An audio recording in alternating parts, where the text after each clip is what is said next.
Легендарный автомобиль ВАЗ-2105 выпускался в Тольятти Волжским автомобильным заводом с 1980 года по 2010 год. В Европе продавали данный автомобиль под названием Лада Рива либо Лада Нова. Вы только прочувствуйте этот стиль и эту ностальгию.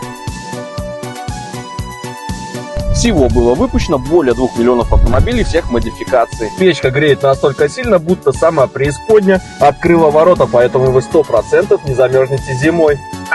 Каждый помнит запах «Жигулей», придя домой, от одежды пахнет «Жигулями», и этот запах ни с чем не спутать. Пятиступенчатая коробка передач с карбюраторным двигателем. Для кого-то ностальгия, для кого-то хороший вариант, как для первого автомобиля.